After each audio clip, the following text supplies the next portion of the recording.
नमस्कार, मैं हूं रूपचंद्र झा और आप देख रहे हैं रूपचंद्र झा यूट्यूब चैनल। पिछले कुछ दिनों के हलचल को लेकर साथ ही आप लोगों की जिज्ञासा शांत करने के उद्देश्य से जब मैंने संगठन के अग्रणी लोगों से बात करके एएसबी के कार्य प्रगति पर जानकारी लेनी चाहिए, तो सांख्यिकी स्वयंसेवक संघ के प्रदेश अध्यक्ष हामिद रजा खान ने कहा कि वे सरकार की हर गतिविधि पर नजर बनाए हुए हैं। इस दौरान सत्ता के कुछ अन्य प्रभावशाली लोगों का संपर्क भी उनसे बना है, जिसमें जल संसाधन मंत्री संजय कुमार झा और आरसीपी सिंह जैसे सत्ता के वरीय नेता शामिल हैं। साथ ही उन्होंने कहा कि हाल ही में जेडीयू ज्वाइन करने जा रही जीतन राम मांझी की पार्टी हिंदुस्तानी आवाम मोर्चा के राष्ट्रीय प्रवक्ता दानिश रिजवान से भी उनकी बातचीत चल रही है। टेलीफोनिक बातचीत के दौरान मान्यता प्राप्त सांख्यिकी स्वयंसेवक संघ के नेता ने बताया कि 1-2 दिन में उन्हें और सूचनाएं आने वाली है, जिसके बाद वो कार्याविधि की पूरी जानकारी संगठन के बीच में साझा करेंगे।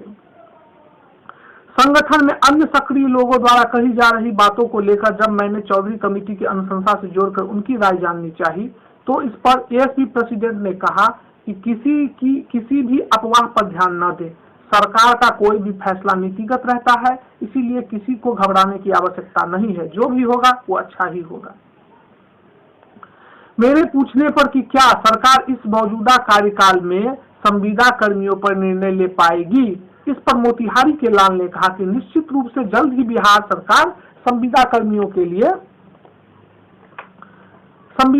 पर निर्णय लेने जा रही है। उन्होंने आगे बताया कि हमारा मामला भी अशोक चौधरी व त्रिस्तरीय कमेटी से जुड़ा हुआ है, इसीलिए मुख्यमंत्री जी द्वारा इस पर लिए जाने वाले निर्णय की हम सबको प्रतीक्षा करनी चाहिए। मैंने अपने अगले प्रश्न में जब माननीय मुख्यमंत्री बिहार श्री नीतीश कुमार से मिलने को लेकर उनकी राय जाननी चाहिए, तो इस पर एएसबी के सुल्तान ने कहा कि वो अब तक 2 बार मुख्यमंत्री बिहार से मिल चुके हैं। इस दौरान उन्हें मिलाने में उनकी मदद एक बार जदयू जिला अध्यक्ष श्री भुवन पटेल के द्वारा की गई थी और दूसरी बार बलियाबी जी ने विधानसभा के भीतर सीएम साहब से उन्हें मिलवाया था। पहली बार मिलने पर वो बहुत नाराज थे, परंतु दूसरी बार मिलने पर सुशासन बाबू ने एएसबी का काम करेंगे, ऐसी बात हामिद जी के सामने बलियाबी जी से कही थी। जब मैंने माननीय एमएलसी देवेश चंद्र ठाकुर जी के बारे में उनकी राय जाननी चाहिए, तो इस पर उनका कहना था कि कोई भी नेता चुनावी वर्ष में ये कतई नहीं बोल सकता कि आपका काम नहीं होगा या इस मौजूदा कार्यकाल में नहीं होगा, इसके लिए आप अगले कार्यकाल की प्रतीक्षा करें। ऐसा कोई भी नेता कम से कम चुनावी वर्ष में नहीं बोल सकते हैं। साथ ही उन्होंने ये भी कहा कि टिकट कटने के डर से ऐसे समय में कोई भी नेता सीएम की हाँ में हाँ ही मिलाते हैं, इसीलिए मुझे नहीं लगता कि ठाकुर जी की इस मुद्दे को लेकर सीएम साहब से कोई बात रही होगी। मॉडल कब लगने के बारे में जब मैंने उनसे पूछा, तो इस पर उन्होंने बताया कि 20 सितंबर के बाद कभी भी चुनाव आचार संहिता लग सकती है। एएसबी के जुझारू साथी ने बातचीत के क्रम में स्पष्ट कर दिया कि सीएम ही एकमात्र ऐसे पावर है जो एएसबी का कल्याण और विनाश दोनों कर सकते हैं। इसके लिए उन्होंने सीएम द्वारा पूर्व में दिए गए समस्तीपुर के उस बयान को कोट किया जिसमें पैनल रद्द करने की बात कही गई थी, और उसी पैनल रद्द करने की बात में उन्होंने एक सेंटेंस और बोल दिया था। एक वाक्य में उन्होंने कहा था कि एक हम अकेले सिंपैथाइजर है, अर्थात मैं अकेला ही जो हूँ सो हूँ, मैं जो चाहूँ वही कर सकता है, इसमें मंत्रिमंडल की कोई आवश्यकता नहीं है। उन्होंने पहले ही बता दिया था कि एक हम अकेले सिंपैथाइजर है। इस बात को याद रख करिए। 2015 में एक कार्यक्रम के दौरान समस्तीपुर की एक सभा में उन्होंने बोल दिया था कि एक हम अकेले सिंपैथाइजर है।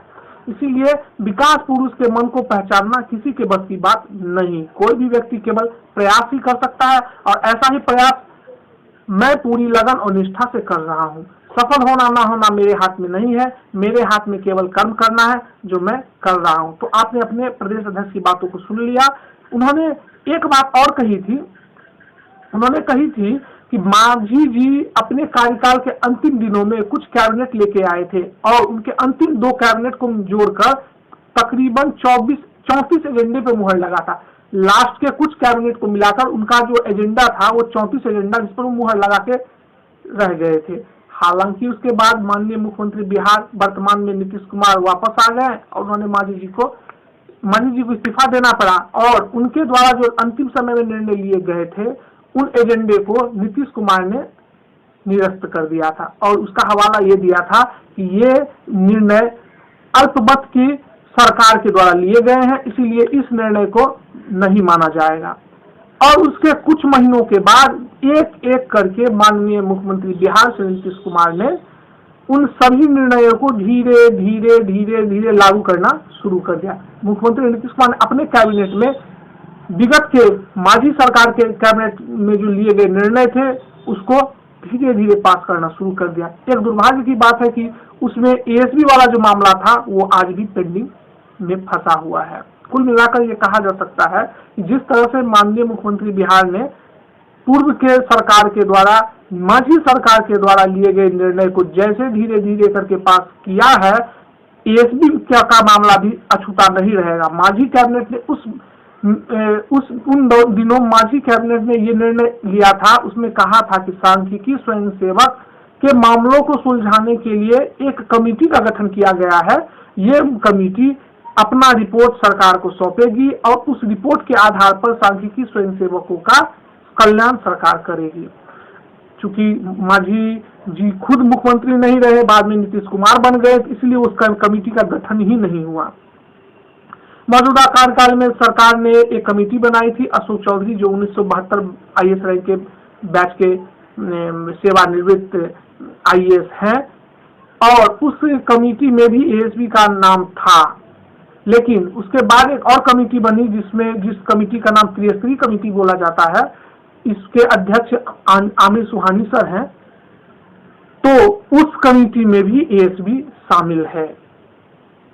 तो कुल मिलाकर बात यही है कि माननीय मुख्यमंत्री तक जिन जिन लोगों के माध्यम से बातों को पहुंचाई जानी चाहिए थी, उससे भी बढ़कर सरकार के करीबी लोगों से, सरकार के करीबी अधिकारियों से, जो मुख्यमंत्री नीतीश कुमार के इर्द गिर्द घूमते रहते हैं, उन अधिकारियों से, सरकार के नजदीकी रहने वाले नेताओं से बातचीत जारी रखी गई है। उन बातों को मुख्यमंत्री नीतीश कुमार के संज्ञान में दे दिया गया है।